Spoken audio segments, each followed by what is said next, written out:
महाराणा प्रताप जी की 427वीं पुण्यतिथि के अवसर पर सभी लोगों ने श्रद्धा सुमन अर्पित किया और उन्हें याद करके उनसे प्रेरणा लेकर के आज के युवा कुछ नया करने का प्रयास कर रहे हैं। ऐसे में हमारे साथ इस वक्त बातचीत करने के लिए मौजूद है महाराणा प्रताप पार्टी के राष्ट्रीय अध्यक्ष आदरणीय शशि प्रकाश उर्फ मुन्ना सिंह जी, जो कि आज यहाँ पर इस कार्यक्रम का आयोजन किए। आयोजन के बाद इन्होंने डीएम को संकल्प लिया है एक पत्र के माध्यम से देने का, जिसमें इनका मुख्य मांग यह है कि जिस तरह से महात्मा गांधी जी का फोटो दफ्तर में लगता है, जिस तरह से बाबा साहब अम्बेडकर का फोटो दफ्तर में लगता है, उसी प्रकार से महाराणा प्रताप जी का संघर्ष और उनका जो त्याग रहा देश के प्रति, उस विचारधारा को लोगों ने तो अपने जहन में जिंदा रखा है, लेकिन उनकी भी तस्वीर हर दफ्तर में लगाई जाए।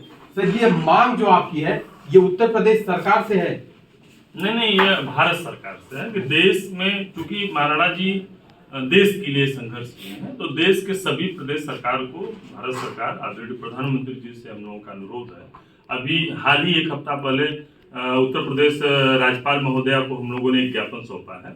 वो पत्र हमको लगता है दिल्ली पहुंच गया होगा कि इनके लिए सच्ची श्रद्धांजलि यही होगी कि भारत सरकार आपके सम्मान में, महाराणा प्रताप जी के सम्मान में भारत सरकार एक आदेश जारी करे कि सरकारी कार्यालय, अर्ध सरकारी सब में अनिवार्य रूप से इनकी तस्वीर लगाई जाए और हमारे वर्तमान के युवा और भविष्य में देश के नौजवान युवा सभी लोग आपको समझ पाएं, पढ़ पाएं, सुन पाएं, ताकि इनसे कुछ सीख पाएं। देश के लिए जितनी ईमानदारी से आपने कुर्बानी दी, अपने जीवन की अपने विरासत की एक राजा थे और आम जीवन जिए हैं, तो देश के लिए सच्ची श्रद्धांजलि यही होगी आपके नाम पे कि आपकी तस्वीर लगाने का आदेश जारी करे भारत सरकार।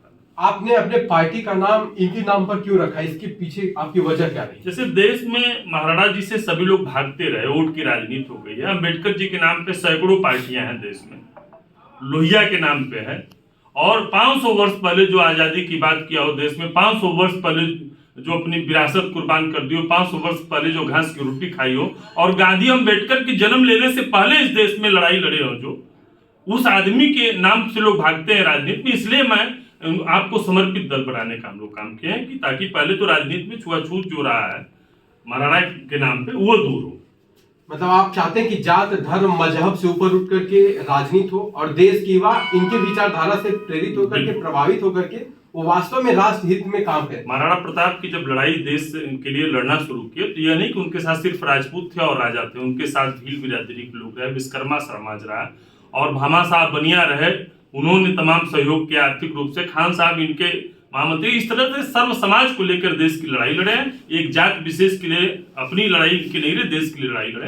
तो जो भी नौजवान इनको पढ़ेगा, समझेगा, सुनेगा, वह जीवन में अपने उतारेगा। देश प्रेम अगर मैसेज देना है सरकार को, तो आपको समर्पित आपके पुण्यतिथि के अवसर पे यह जारी करना चाहिए। जिसे आप देखेंगे कि लोग जात की राजनीति करते हैं, तो क्या आप जनता की राजनीति के लिए लोगों को क्या संदेश देना चाहिए? महाराणा जनता पार्टी का ये उद्देश्य है कि राष्ट्र प्रेम सभी लोग एक स्वर में महाराणा के विचारधाराओं को माने और देश के लिए जिए, देश के लिए काम करें। तो बहुत बहुत धन्यवाद। हमारे साथ पार्टी के राष्ट्रीय अध्यक्ष थे शशि प्रकाश सिंह, आपने जिनको सुना, और बहुत सारी ऐसी विचारधारा महाराणा प्रताप जी की है जिसके बारे में आप जान करके और उनकी विचारधारा को पढ़ करके आप अपने विचार में क्रांति ला सकते हैं, समाज में परिवर्तन ला सकते हैं।